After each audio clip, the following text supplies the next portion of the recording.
सीता और सती मनुष्य के रूप में ही तो राम भगवान बन गए।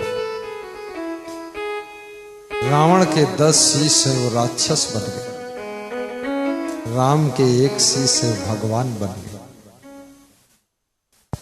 भगवान राम ने गुरु वशिष्ठ से पूछा था कि भगवान बनने के लिए क्या करना चाहिए। आजकल लोग पूछते हैं डॉक्टर बनने के लिए क्या करना चाहिए, विधायक बनने के लिए क्या करना चाहिए, मास्टर बनने के लिए क्या करना चाहिए, साधु बनने के लिए क्या करना चाहिए, लेकिन कोई बिरले पूछता है कि भगवान बनने के लिए क्या करना चाहिए। कोई नहीं पूछता। राम ने अपने बाल्यकाल में ही पूछा था गुरु वशिष्ठ से कि भगवान बनने के लिए क्या करना चाहिए। गुरु वशिष्ठ ने योग वशिष्ठ नाम का एक ग्रंथ, उसके निर्वाण प्रकरण में कहा है कि जननेन्द्रियम जिह्वा इंद्रियम निगृहीतानि सर्वशा भगवानम भवेत्। जो अपनी जननेन्द्रिय को और जिह्वा इंद्रिय को निगृहीत कर लेता है अथवा वश में कर लेता है वो भगवान बन जाता है, भगवान बन जाता है। ये जिह्वा इंद्रिय को भी वश में करना बहुत कठिन। छोटी सी जीभ है, न बोलने में कंट्रोल है, न स्वाद लेने में कंट्रोल है। स्वाद के लिए कितने लोगों ने नियम भी तोड़ा है, स्वाद के लिए अपने स्वास्थ्य को खोया है, और स्वाद के लिए संयम और त्याग को भी छोड़ा है, और स्वाद के लिए कितने लोगों ने अपनी तबीयत बहुत बिगाड़ी है, और स्वाद के लिए कितने लोगों ने राक्षसी आहार ग्रहण किया है, लेकिन जीभ कंट्रोल नहीं है। ये जिह्वा साधारण नहीं, ये बोलती भी बहुत है और स्वाद भी बहुत लेती है। जो भी नजरों से दिखाई देता है उसका टेस्ट लेना चाहती है, और जो जिंदगी में टेस्ट चाहता है उसको जिंदगी में कष्ट बहुत मिलता है। याद रखना, स्वाद के लिए मत जियो, स्वास्थ्य के लिए जियो। स्वाद जब तक जीभ पर कोई खाद्य पदार्थ है तब तक ही स्वाद आता, और जीभ के आगे बढ़ते ही स्वाद का पता ही नहीं चलता।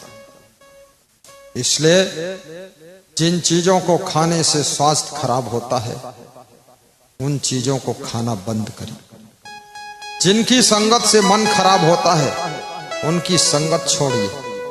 जिन चीजों को देखने से मन चंचल होता है उनको देखना बंद कीजिए, और जिन चीजों को, जिन गानों को सुनने से मन बिगड़ता है, आचरण बिगड़ता है, वे गाना सुनना बंद कर दीजिए। और जिन लोगों के साथ बैठने से आपका आचरण भ्रष्ट हो जाता है उनके साथ बैठना भी बंद कर दीजिए। अच्छी संगत का चुनाव कीजिए।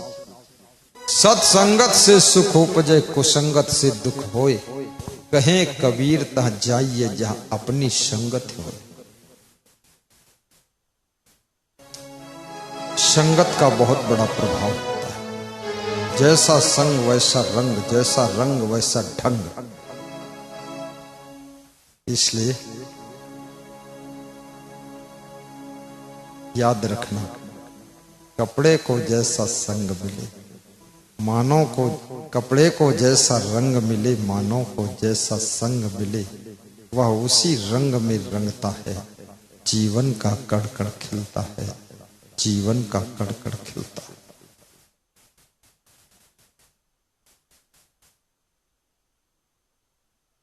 आप सबका जीवन मंगलमय हो, ऐसी मैं शुभकामना करता हूं। सबके भीतर बैठे हुए पावन परमात्मा को प्रणाम भी करता हूं, और फर्स्ट दिन ही आपकी उपस्थिति देख करके बड़ी प्रसन्नता की अनुभूति करता हूं कि नाथपुर वालों ने बहुत मेहनत किया है इस प्रोग्राम के लिए। बच्चे बच्चे को, माता बहन को और वृद्ध युवा गणों को मैं हृदय से अपने गुरु से आशीर्वाद मांगता हूं कि आपका जीवन सुखी रहे, प्रसन्न रहे और जीवन में कोई अमंगल ना हो। महामंगल आरती का भी पुण्य प्राप्त करो। महामंगल आरती में सम्मिलित होने से होने वाला अमंगल भी टल जाता है। सत्संग के शुभारंभ में, सत्संग के बाद में महामंगल आरती होती है, उसमें शामिल होना चाहिए। और याद रखना, नित्य ध्यान करने से मन की शुद्धि होती और दान करने से धन की शुद्धि होती, भंडारा करने से अन्न की शुद्धि होती और सेवा करने से शरीर की शुद्धि होती है। भजन गाने से, महान पुरुषों का गुणगान करने से वाणी की शुद्धि होती है। सत्संग श्रवण करने से कानों की शुद्धि होती है और किसी महान गुरु का दर्शन करने से हमारे आंखों की शुद्धि होती है, नयनों की शुद्धि होती है।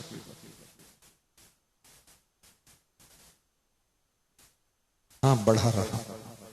साहेब ने सोचा विराम हो रहा है, साहेब तुरंत आ गए प्रार्थना कर, थोड़ा और बढ़ा दिया।